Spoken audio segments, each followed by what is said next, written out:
Good morning, Jody. Mary Ellen Youngblood. Yes. Is that English? It's the German, it's a German name, but the English translation of the German name. Oh. Youngblood.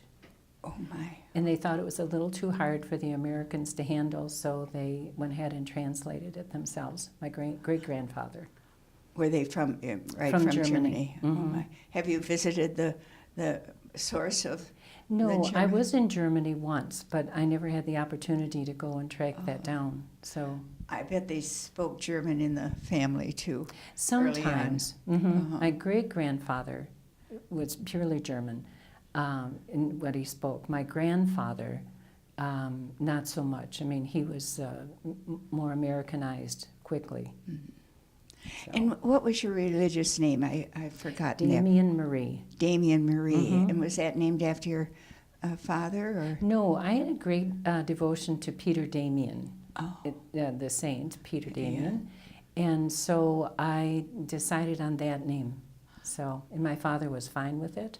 Great. And good. It wasn't difficult then changing back to Mary Ellen? No. Oh. much No. much easier for the students Mhm. or your clients to say. I think so. Mary Ellen, when I first came to know you, besides being neighbors in Regina, you were working with the associate program. How did that come about?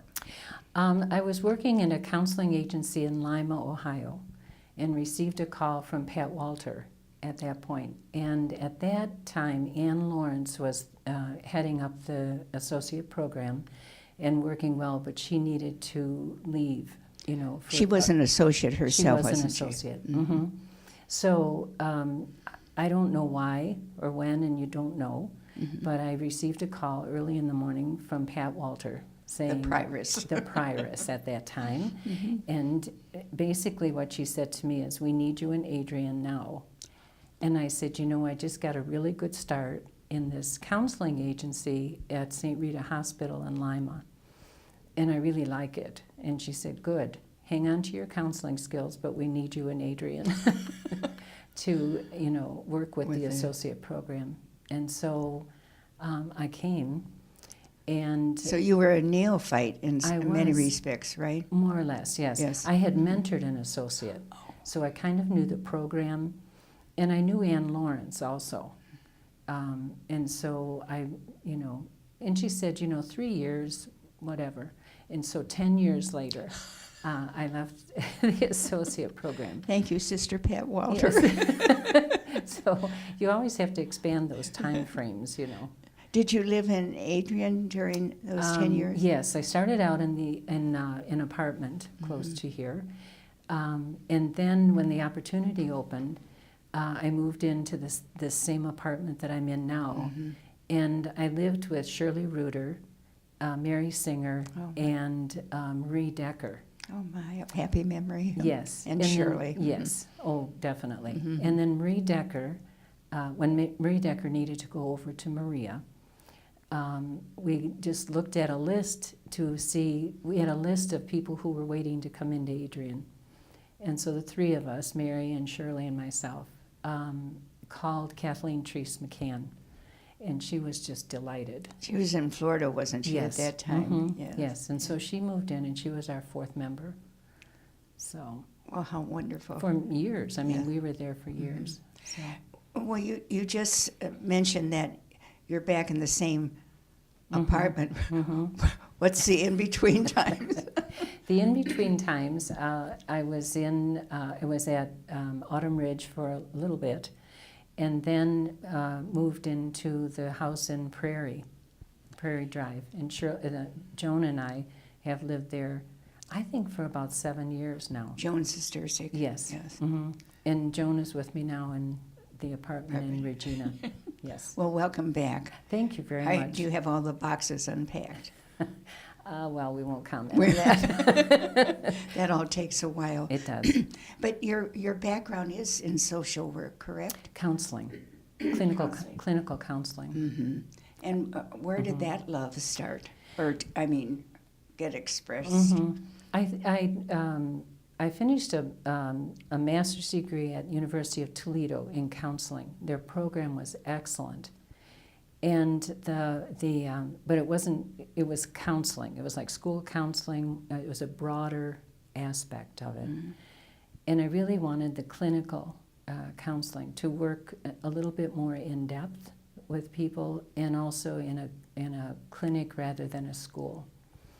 So I applied to the University of Dayton for their advanced counseling, for clinical counseling licensure in Ohio. And you know, I just, the program was just excellent. It was rich. It was it provided an internship. So, you know, in a monitored internship. So it was just excellent.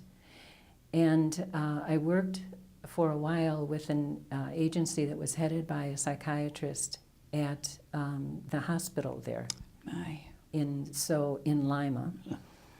And isn't that where Sister yes, Pat O'Reilly was there for a while? In fact, she really told me that there was an opening. Oh, how.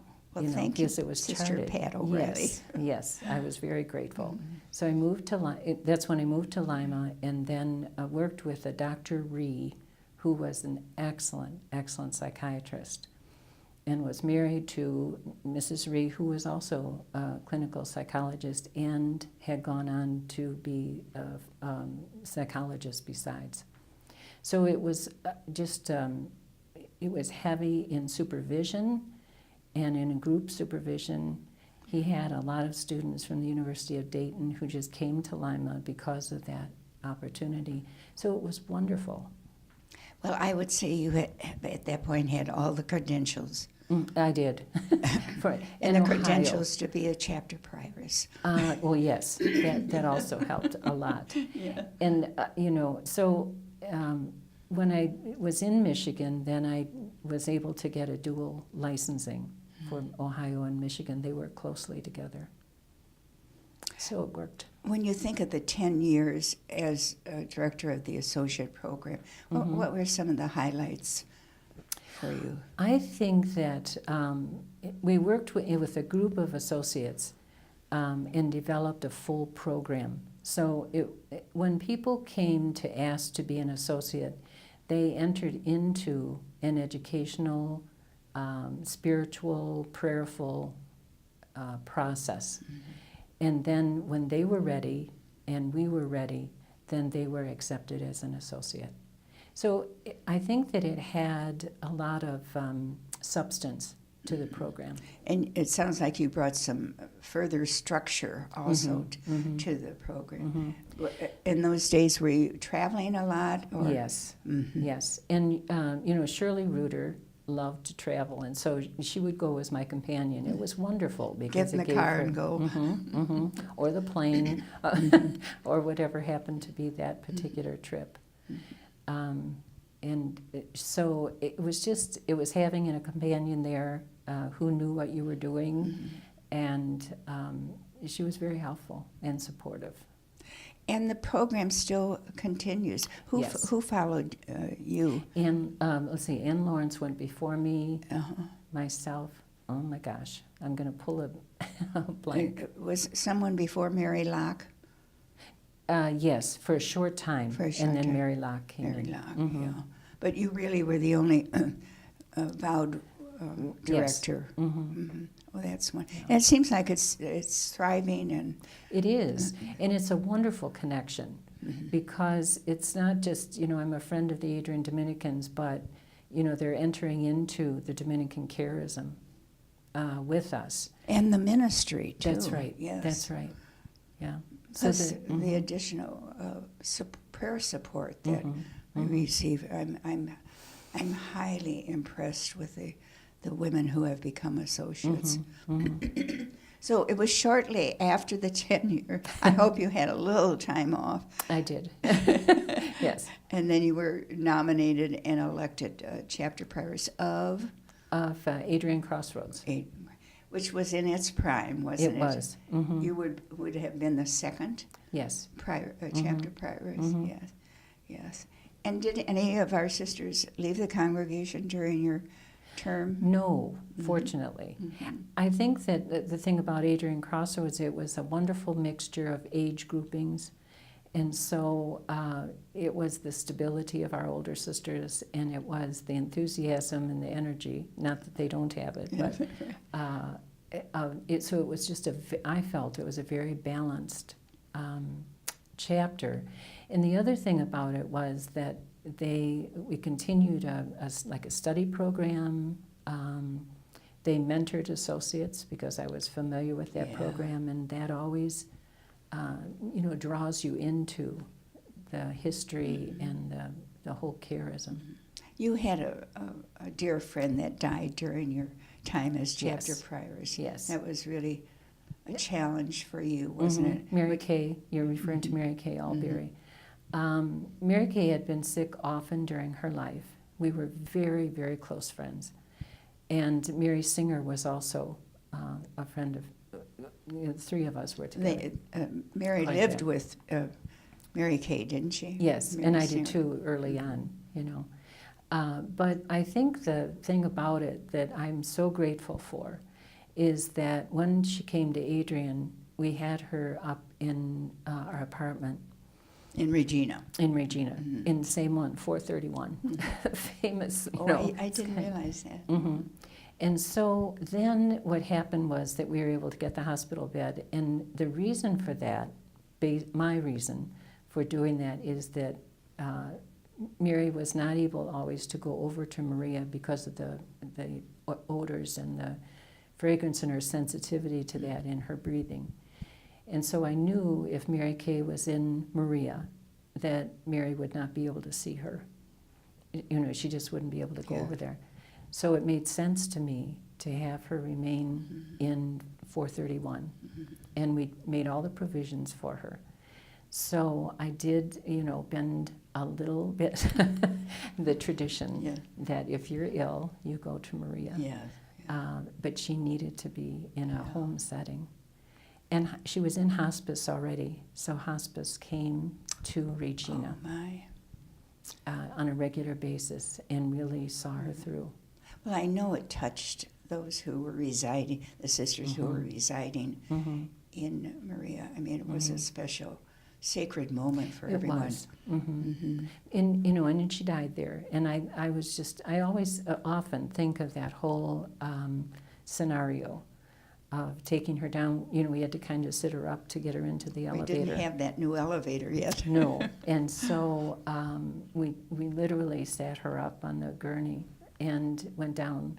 And by the time we got down there was, as you probably remember, this whole line of sisters there. Night closed didn't make any difference. They were all there. And so when those doors opened, it was very, it was very touching for us. And then we quickly put Mary Kay back down and took her out to well, thank you for that. Because it made her days earlier too.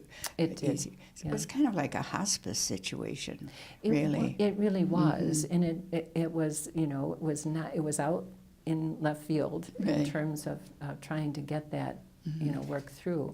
But her family was able to come and spend time with her and be comfortable, not in the Maria setting. That's very comfortable too, but there was something about being in her home that helped them a lot, I think, through the grieving of that whole process. Well, what a wonderful gift you gave to the Dominican family. Yes. Thank you. And your own family now, your bloodline, started where, Mary? It started in actually in Grosse Pointe Park, very close to Detroit. Oh, my, yes. And really, my father was one of 5 boys. And they all pretty much stayed in the area. So the Youngblood name was quite prominent, especially at St. Ambrose. Oh, so that's, I went all 12 years. And it was just, we were close to the school. We ran home for lunch. We, did things that you couldn't do now probably. And I think that the proximity of our cousins and our grandparents made a great difference in our upbringing. Lucky it was just, you yes. were with one another constantly. Yes. And I still communicate with some of my cousins, not as many, but, and it's just a very foundational thing, I think. And your brothers and sisters are in the Detroit area still? It's just my brother now, and he is he's really up north, and I can't tell you the exact right now. Northern Michigan. Not in Lower Peninsula, but the northern part. And he loves it up there. So he and his wife, and they have 5 children. My brother Joe died quite young. He had a daughter at the time. He and his wife had a daughter, and she still stays quite close to me, Debbie. And then my sister died really after I had just, it was right after I had been elected chapter prioress, and she was very ill and on hospice, and she had multiple sclerosis. Oh boy. And so, she had always been very accepting of the fact of her limitations.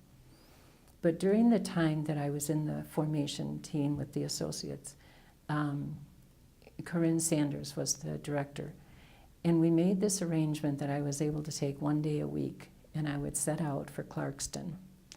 And my sister, in the meantime, had figured out something that she wanted to do.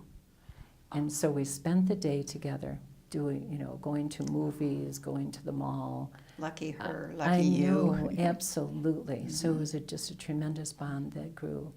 And when she did die, it was just with such a feeling of satisfaction and fulfillment for me that, we were able to do those things together. So once a week I took off and went up to Clarkston and took her out, spent the day, came home at night. Oh my. And you yourself are a cancer survivor, are you yes. not? Mm-hmm. Don't yes. you love the word survivor? Oh, yes. That's a very good part. I have not really had any serious after effects till, I continuously watch. Yes, as of this moment is right. And I think that, again, I was chapter prioress. Mary Jane came in to assist, and, and that in itself was just like a new life, because she had so much energy. Mary Jane Lubinsky. And I was in 431 during the treatments. At Regina. And Mary Singer had moved in there also. So it was like having my own nurse. Your own nurse is right. I mean, that's very Everybody nice. calls on Mary. Yes. She's wonderful. But I think that experience of being there, and, like periodically, the priors would come over and we'd have a little conference on how everybody was doing. Was that Sister Donna Markham at the time? Yes, the first year, and then Janet. Sister Janet Doyle. Janet, not Doyle. Janet. Oh, right. Yeah. Capone. Thank you. Thank you. Between the two of us, we'll get it. So I think that that experience of being there again in Regina, 431, and going through all of the treatments. The sisters sometimes would be down by the door when I was going out, and they'd all wish me well. Or, there'd be a different group, just happened to be in the lobby when I came back. And then just kind of cheer. It was like my own cheering squad. Did you do radiation or chemotherapy? Both. Both of them. Oh, God bless you. That you're here to say that. How wonderful. Yes. And currently, you're feeling well. I am. I have a good bill of health, and so that's just a great thing. It's nice being back on campus, though, isn't it? It's wonderful being back on campus, yes. There's just a whole different attitude, atmosphere, reverence. Amen. Just so many things that are not out there. Even though we were in a congregation house on Prairie Drive, it's not the same. Not the same. No. So you had to do the lawn. No, we didn't actually. Congregation had a service for us. It was a large. It is the large. That's the Clem House, and their gardens and their the grass is still beautiful. It was a gift of the Clem family, It was was. at night? Yes. Particularly Jean, and Jean Agnes worked so hard on her roses are just elegant. You know, she grafted them, and I thought, oh my gosh. As all Clems do. Yes, Right. exactly. Yes, they're Create a beauty. wonderful family. Create beauty. Mhm. Yes. Now, will any of our sisters be living there now? Yes, there are 2 others moving in. Oh, that's wonderful. Yeah. Mary Ellen, where did the desire start or come? How old were you when you thought, oh, I would like to be a sister and become one of those holy women? You know, I think that I had been thinking about it earlier, like, you know, sophomore, junior year. And Marie Noella Finn, who since left did leave the congregation, Marie Noella. She at St. Ambrose. She was at St. Ambrose. And she would have a small group of us after the class day, and she would just meet with us and teach us different kinds of ways to pray, which was just unheard of for junior and senior girls. Not that we didn't pray, but we didn't talk about it very much. And she really planted the seed of being Dominican. So, and some of the sisters that we had at St. Ambrose were just inspirational. Sister Willard. Marie Noella, who, you know, subsequently left the congregation. I don't know if you remember Jean Michael. Yes. Yes, she was there, and you know, and also, you know, left. But then I think she died after that. Yes. Yes. Yes. Yes. Who else? Marie Dorothy. Did I say her already? Well, I suspect you had the best of the best. We did. As far as teaching. There were 21 sisters in the convent. Oh my. And it was from 1st to 12th grade at St. Ambrose. It was a 3-story school, self-contained. And, you know, it just could not have been a better setting. So, you know, my cousins went there. We all went there. It's still a very active parish. It is. It is very active. And I've been invited back several times, or, you know, all of the alumni. I have been invited back for different occasions. The school was torn down, but what they did was that as they excavated the school, they went down further, and so they really put in a 2-story building below the ground there. So the church is still there, and the block that had the school is like a what I want to say, it's not a cave or something, but it's underground. But isn't that where they have the socials? Yes. Yeah, I was there not too long ago for a funeral. Yes. I think it was Sister Kathy Shant's Yes. mother. Yes. Yeah. I think I went for that too. Yes. And so it's just, it's an amazement to me. Well, besides Sister Noella, when you look back through your life, who were some of our women that mentored you or inspired you along the way? Because you were in the classroom at some point. I was, yeah. Well, that's a good question. And I'm not sure I'm going to be able to bring up their names, but, I'm pulling a blank on that. Yeah, well, that's okay. Yeah. If something comes to mind, I will. Let me know. Okay. Where were some of the places that you did teach? I taught at Blessed Sacrament in Toledo. That was my first mission. And then it was also like my 4th mission as I came back. Then I spent some time in Cleveland at, there were 2 schools in Cleveland that I went to. And one was, I'm really having trouble with names today. I didn't go to St. Henry's, but St. Henry's was where we came together. All of the junior profess came together for classes on a regular basis. Oh my gosh. So I'm going to take a sidestep here, but I was fortunate enough to be in places as a junior professed where they really believed in continuing our education on a formal basis. So what happened was that when I was at Blessed Sacrament in Toledo, which was my first mission, Sister Charles Treese, Helen Morrison was there. And Tuesday night was class night. And so for anyone who was not formally studying, they were expected to do some reading, discussion, whatever. Wow. It was all educational oriented. And then out of the 17, 12 of us were junior professed. And so Anne Marie Snyder literally taught a class that we all could use for credit.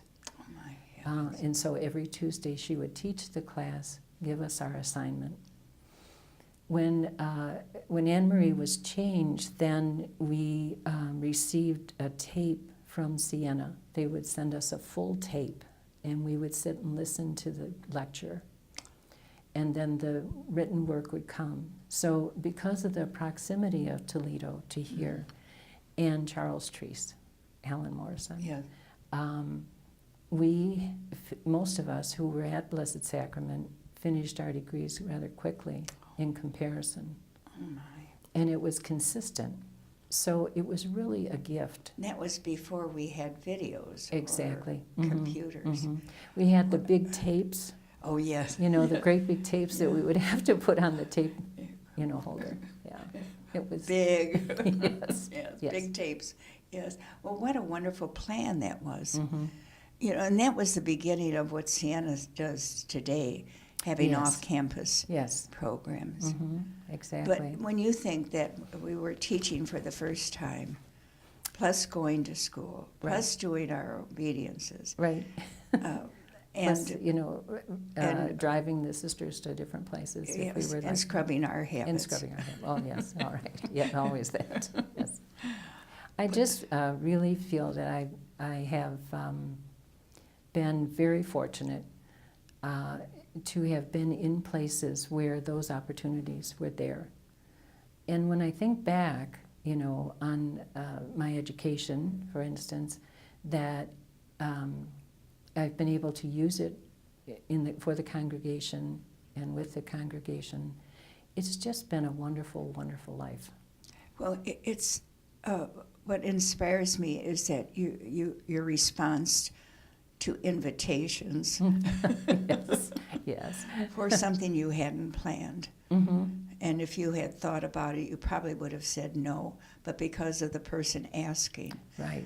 your immediate answer was yes. So I personally want to thank you, and I'm sure I speak for so many of our sisters who are lucky enough to cross your path, but for the inspiration that you have been for us, not only in leadership, but also your embrace of your medical challenges along the way. Mm-hmm. You always remain peaceful and happy, and that has inspired so many people, Mary Ellen. So thank you for that. Yeah, thank you. And thank you for today. This is wonderful. God It bless is. Thank you. you. Yes. Wait, do it again. There we go. Now up. Now up.